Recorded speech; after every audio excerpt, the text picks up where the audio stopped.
it's important when you're doing things that are really complicated to break them down and make them simpler because there can be a tendency to make them more complicated.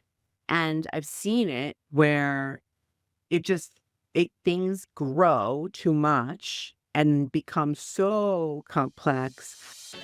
You're listening to the Building Better Futures podcast, where innovation meets inspiration. In each episode, host Eric Hirani journeys alongside notable thought leaders who are shaping the future, cultivating exceptional work cultures, and nurturing the next generation of trailblazers. We aim to spark inspiration by engaging in dialogue with leaders from groundbreaking companies, innovative projects, and exceptional teams. Our goal is to empower individuals to positively impact those around them and leave a lasting legacy of positive change in our communities and society at large.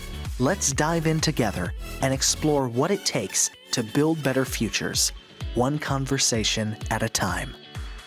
Today, I'm joined by Raffaela Dunne, Regional Institutional Market Director for VHB. Hey, Raffaela, how are you? I am great. How are you, Eric? I'm good. I'm really excited for this conversation. I appreciate you being on. And we always like to start the show with some good news and gratitude. I think it gives us some real positive energy as we get going. And so I'll ask you, is there any personal, professional, family good news or gratitude you'd like to share?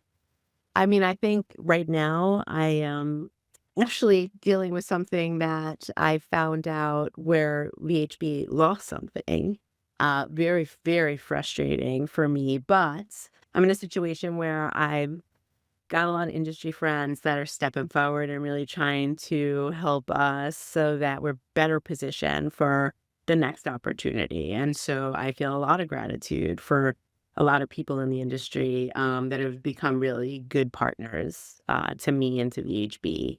And then this morning, just one other little thing, I was sitting on the train, which was packed. And this woman sitting next to me was just giggling like crazy. She was just watching a show and giggling like out loud. And, it was fun because you start to think like it's good to laugh. Like you got to take things light. So I would say those are my two things for today. Very nice. Well, and I think our industry is so unique, I would think, in that way, in that, like you were saying, like you have industry friends and colleagues, and you're probably competing on some projects, but they also come out to support you in other events. And I actually love that about our industry. It's like you can be collaborative, you can team, you can also compete, but at the end of the day, we're all just trying to do the same thing, which is win good work and build better, communities and projects and deliver for the for the public. So that's a great one. And there's no medicine like laughter. You gotta laugh, it's very important just for your own psyche. And my favorite thing, not that it's related, but I have a young daughter, and just anytime she laughs or giggles, like I have like probably hundreds of videos of anytime she starts, I'm like, I gotta record this because this is the best part of my day is if she's like laughing, giggling. So that's great. Thank you for sharing that. And do you know what show she was watching? No, I have no idea, but she was like out loud, like guffawing. I'm always looking for a good recommendation. I I know watch the it's same true. 6 shows all over every time, and they're great shows, but, like, I should watch something new every once in a while. Uh-huh. I will say my gratitude on show day is always to the guest. I know you're incredibly busy. I love doing this. I love to get to know more about you, and so thank you for taking some time out of your day to do this. And, I have another gratitude, and I'm actually gonna steal this from my team, because we do good news and gratitudes every morning on our daily huddle. And yesterday we did a quarterly planning session. And so we were out for most of the day. And today everyone's like gratitude was like, hey, I wasn't slammed with 1,000 emails when I got back to my desk because my teams were able to take care of a lot of the work. And I think as a small business, that's been a huge step forward, whereas it was very hard earlier. We didn't have teams for every leader and things like that. So I think we've made some great strides. And so my gratitude I stole from them, but is to my team, and their gratitude was to their team. And I think that's awesome. All right, cool. Well, now that we've got that positive energy in the room, tell us about yourself. Give me your background. Like, where'd you grow up? Where'd you go to school? What made you get into this crazy business?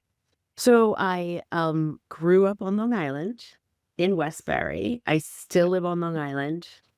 It's my fourth house in a 1 mile radius, so not particularly mobile as an individual, which is it is unique because both my parents were born in Europe, so they actually traversed the sea, right, like the ocean to get here. I went to Manhattan College, undergraduate civil structural, then I also got my master's degree in environmental engineering, and I ended up, working for a company doing, structural design for the first couple of years, but it was an environmental firm, and, I did not really understand that doing structural design for a firm that was focused on environmental type of services like water and wastewater, it was really sort of, a subservice, right? It was like a necessary evil of what they were trying to do. So anyway, that's what prompted me to go for my master's degree in environmental engineering. Once I graduated with that, I got a job at another consulting engineering firm where their specialty was waste to energy facilities.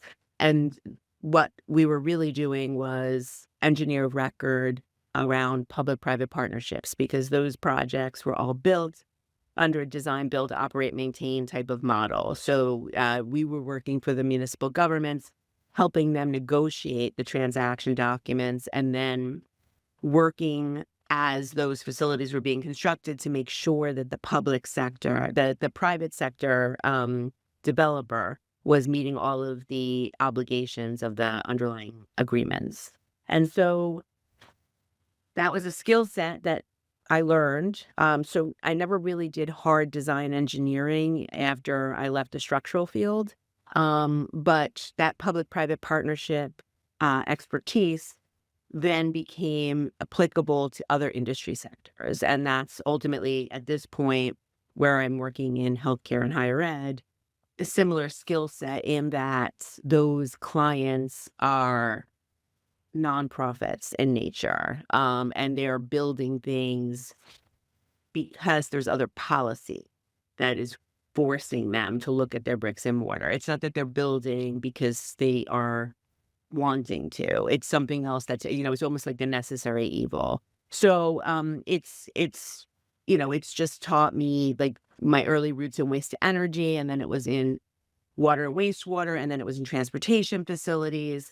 They're very long schedules in accomplishing those projects because there's so many stakeholders that are involved. There's so many approvals. There's like so many layers to the projects. And it's very similar with healthcare and with higher ed.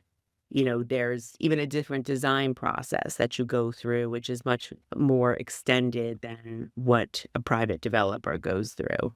You're always like, we'll do schematic design, we pause. The client has to bring it up to their board. Then you go through design development and it's the same thing. You pause and they bring it up to their board. And there's so many people weighing in that even through the design process, it changes so frequently. So anyway, I hope I answered your question. Yes, no, I have a lot there to unpack. So one, I'm also from Long Island, and I grew up in Mineola, and I've spent my fair share of time in Westbury, right? Yeah, yeah. So that's very cool, and I also still live on Long Island, so I love it here. Manhattan College, I just was having this conversation with my dad the other day. They were at I don't know if it was the golf outing or it was a Manhattan College event, and you just like look around the room and you're like, did everyone go to Manhattan? Like every senior level person's history. It's just from Manhattan. It's like every major company we work with, most of our friends, like all of them were at this event, and so it's a great school. Did you are you able to call it Manhattan University, or you still call it Yeah, Manhattan I College? still call it, it just doesn't roll off the tongue. Yeah. But I know that's a sticking point, especially for some alumni. My sister went to Manhattan, so Okay. and but she's only a few years out now, so that's very cool. The more interesting things I want to ask you more about is so you're talking about like P3 and DBFOM like type projects, waste energy, but it sounds like that was early in your career. So that was like very early because that those are still new topics today. So tell us a little bit about that. Like, what is waste to energy specifically, and who were like the private owners, and what type of developers, and as much as you're allowed to talk about, I don't know Yeah. what the I mean, so waste to energy was a solid waste management way of handling solid waste. So, worked for a company. Our office was in New York, but we worked nationally, which, other states were ahead of the game when it came to design, build, operate, and maintain. Although we did do several of those projects in New York State as well, I guess they were more considered developer led.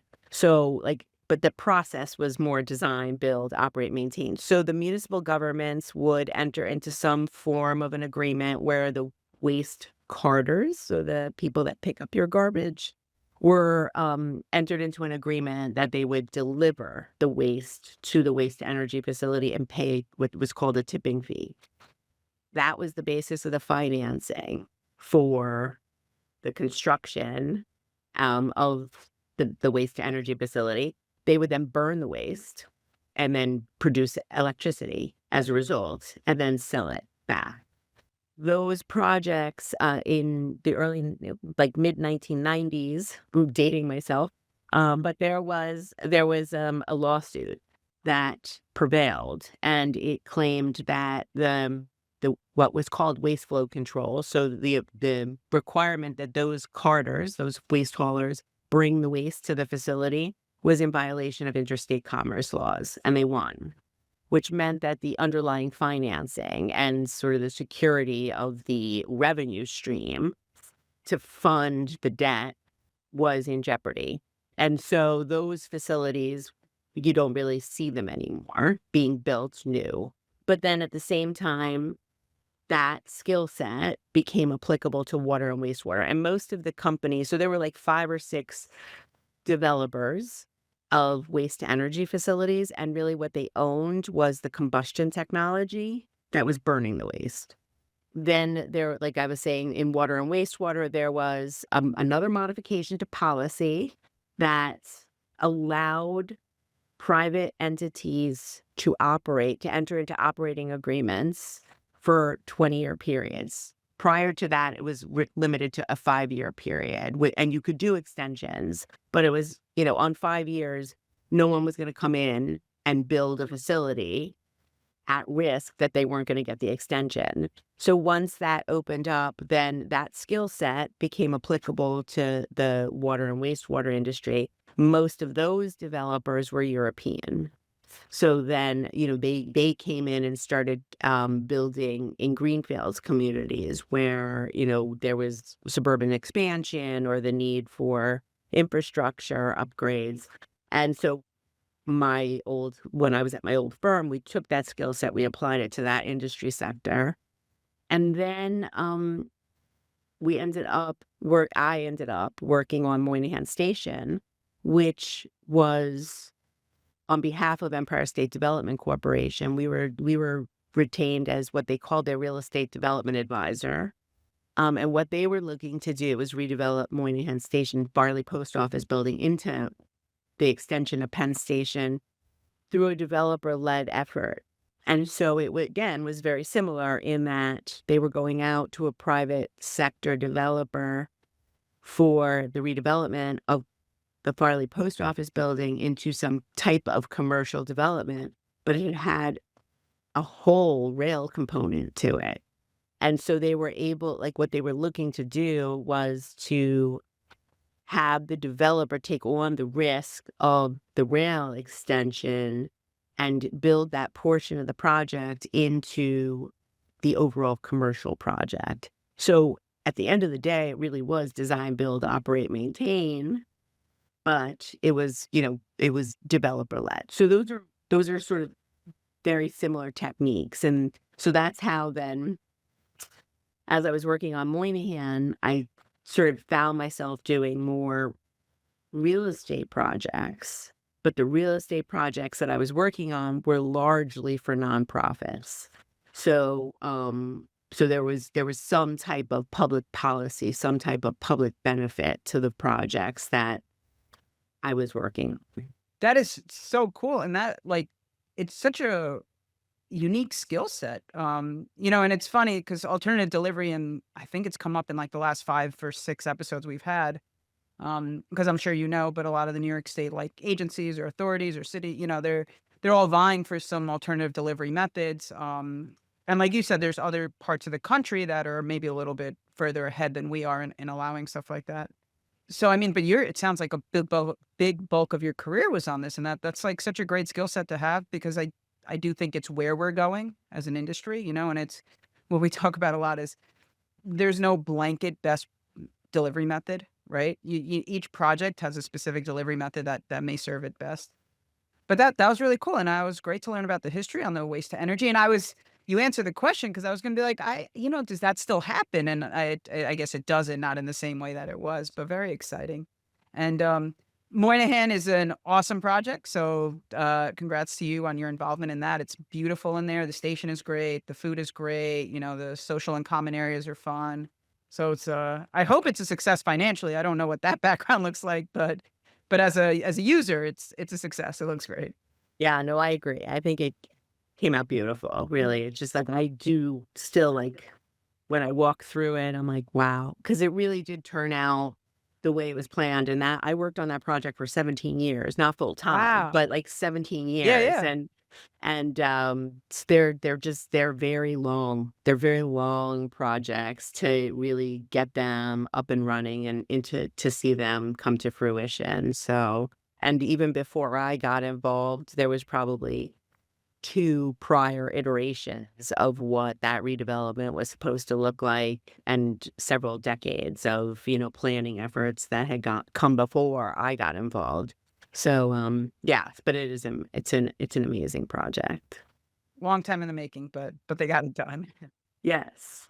Alright, very cool. Well, now we've heard a little bit about the earlier part of your career, so, tell us what's the typical day look like for you? What does it mean to be a market institutional or a leader for institutions for VHB? I'd say we kind of like me and my counterparts. So I have counterparts that are in other market sectors. I oversee institutions as healthcare, higher ed, K through 12, and arts and culture. So essentially the nonprofits. We oversee the program. So we are like responsible for new client development. So our visibility around the market, but then also client maintenance and development. So both trying to bring in new clients, but also maintaining the existing clients. So we're involved in projects. We have teams of people within VHB that sort of specialize and lean towards working in that market sector. They forge relationships. We forge relationships. I would say, a big part of the role is like we're almost like a project executive or a principal in charge, where we're that person that maintains like senior relationships within the organizations, and if anything's going wrong, like we're gonna hear about it, and we've had clients like I've had clients say to me like, we get that you can't be on every project, but when we call you with a problem, it can't take a day for you to get back to us. So you have to keep your hands in on everything. If I have a project manager that's having a problem with a project, they'll typically come to me to see if there's any intervention necessary. So it's like it's not a hard defined line. I don't know how to Of compare course it to not. other things. Yeah. But it's largely relationship driven. It's connecting the dots, connecting people, putting the right teams together, understanding sort of the nuances of what the project requires, the typology. And again, I think VHB is different in this regard that we do have a market that's focused on institutions and doesn't just roll it into like a real estate group, but because the nature of the projects and of the clients is very different, what's driving them is very different, and it's important to understand ultimately what they're trying to accomplish and why. So, they're not while it's all a business, right? Everything is a business. They're not necessarily driven by profit, right? They're driven by what they're doing. In my case, like if it's higher ed, it's to attract new students. It's to remain competitive in the world of universities. And, the demographics of the student body have changed, so they're looking at their bricks and mortar, what the applicable programs and, the type of education that people are used to getting now has changed, so the bricks and mortar has to respond to all of that. Same in healthcare, right? Technology changes, the demographics of the population change, the reimbursements of how they're able to bill and receive and use those funds change, and all of that affects how they have to operate their facilities. It's just like it's almost like the necessary evil of what needs to be done. So, And so I know you work, like, regionally, but what's that region look like? How big is it? oversee New York and New Jersey. Cool. Very cool. You do maybe a And little bit of Philly. and a little bit I actually it's tough to say this as a New Yorker. I don't mind Philadelphia. I think it's a fun city. I enjoy my time there. But, I don't know if I'm gonna regret saying that out loud, but but no, the question I wanted to ask you, so I have some friends that do student housing, right? And to your point about, like, how the demographics are changing and the schools are responding, um, I know I don't know if it's concerns or whatever, but they also they're starting to shift. Maybe the student, enrollments aren't what they've been historically, or people aren't staying, off campus as much. What do you see as, like, the challenges for aging healthcare and education facilities over the next 5 to 10 years? And, like, is that one of them? I mean, I would think it might be one of them. Yeah, I mean, we're actually seeing more campuses doing more resident housing Oh, wow. projects, doing them through developers, though. So, looking at Campus Edge, making properties available if they can, and then bringing in a developer to Oh. develop student housing. I think that, it's been a major focus, like, we represent, for example, Princeton University. We've been working with Princeton for a very long time, and, they've come out publicly and said that there are many, many more applicants that they would be able to accept. So they meet the criteria, but they're not able to they're limited by the amount of housing that they can provide to the student body.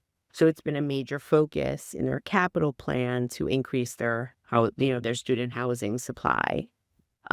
We've worked with other higher ed institutions where it's less attractive to have, like, the number of students that they had in student housing units previously, right? And I feel like that was an outcome of COVID.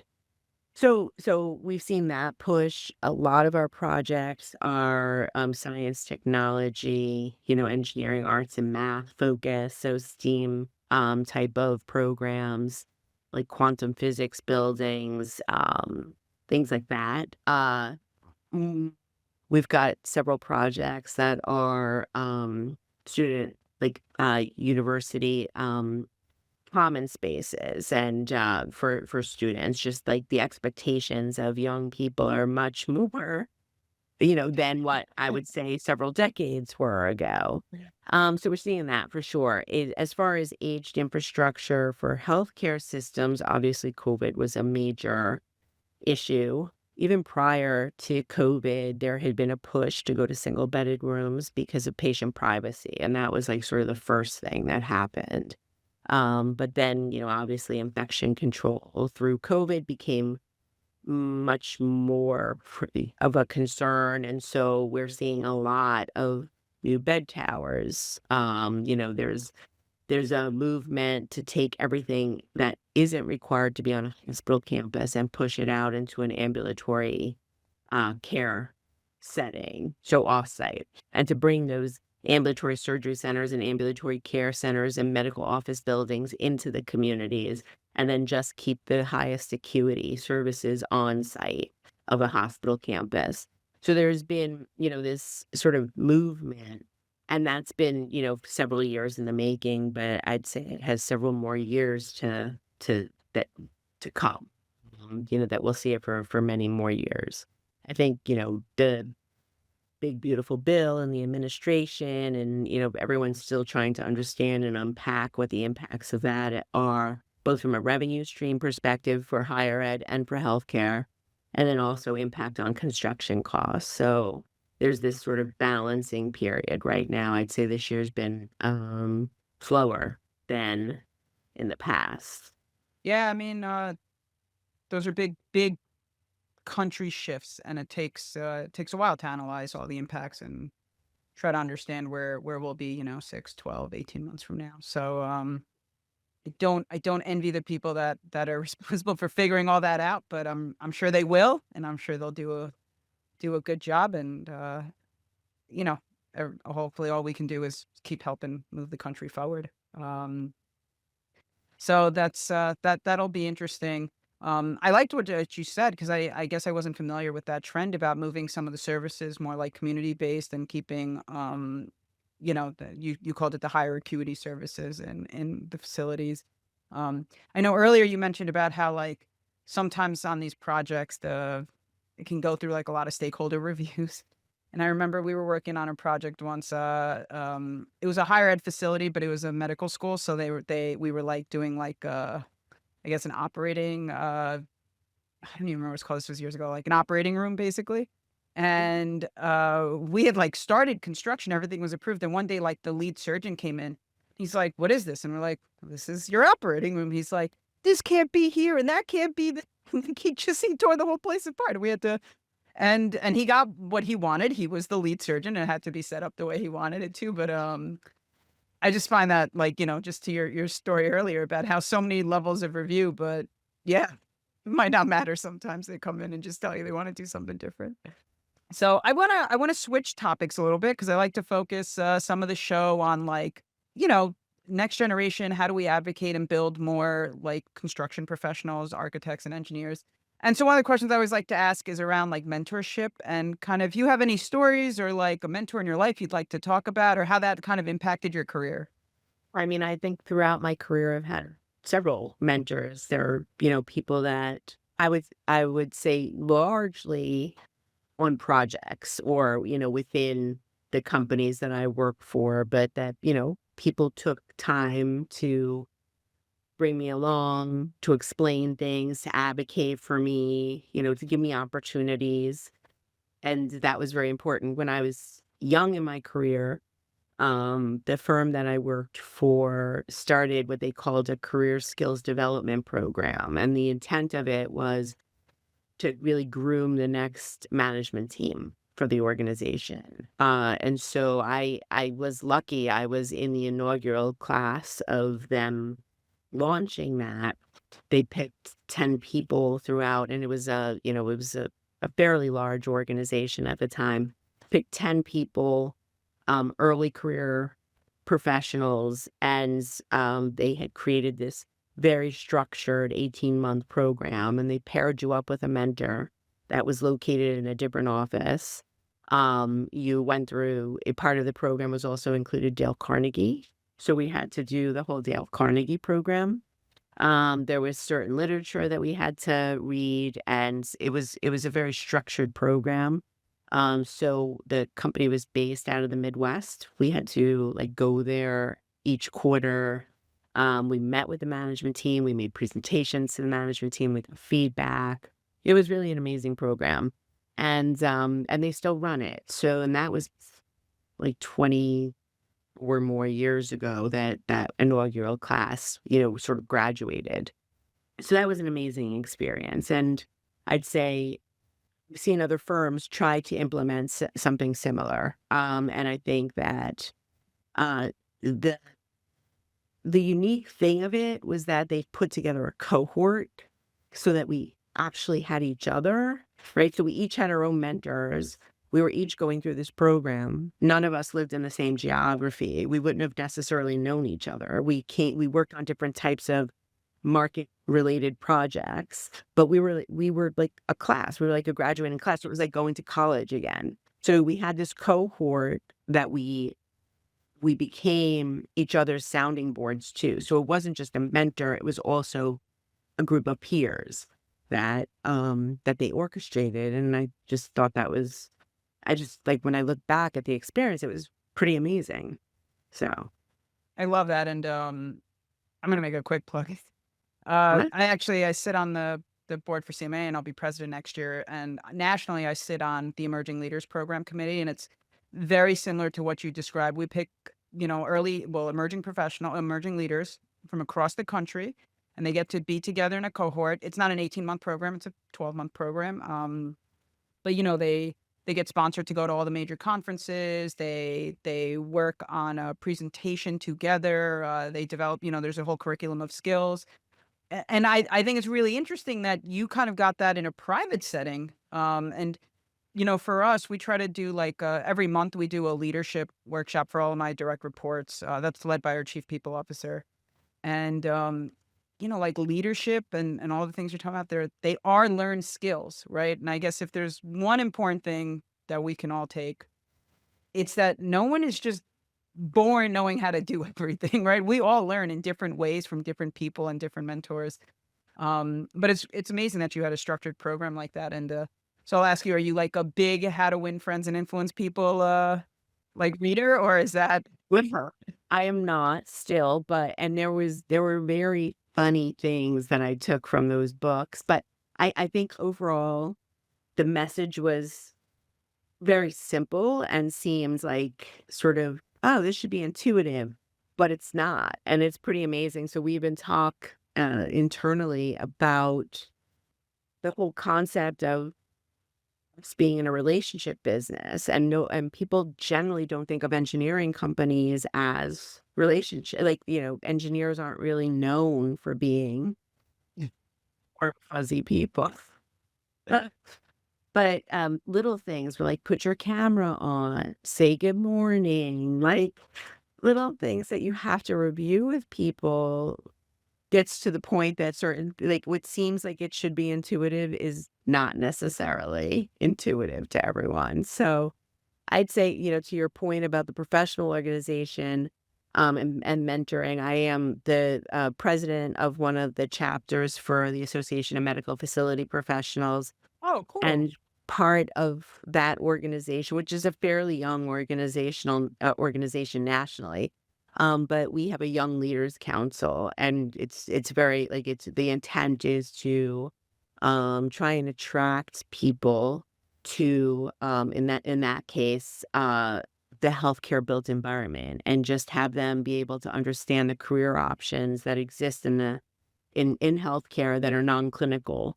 Because I think, again, getting back to like science, technology, engineering, math, the whole STEM and STEAM programs that the higher ed clients are focused on, people are not necessarily focused on, oh, like the healthcare industry itself has this whole design and construction, or this whole IT, or this whole HR, or this whole administrative side to it.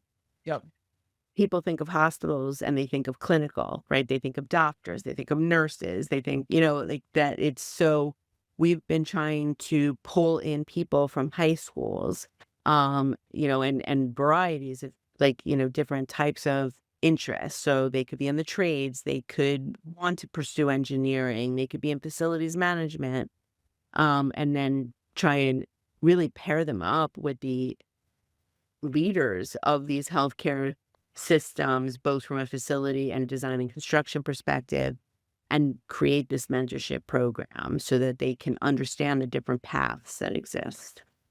That's awesome. And I will ask you more if maybe personal related, but what about as a woman in the industry? Anything for young women in the industry? I know we're doing a better job of getting more people involved, but there's still a long way to go. So any thoughts there? I mean, professional women in construction, I'm also involved in that organization and even through the Association of Medical Facility Professionals, we've done in New Jersey in particular partnerships with PwC New Jersey. They're a very good organization because their programming tends to lend itself to younger women professionals, but their board is very experienced women professionals.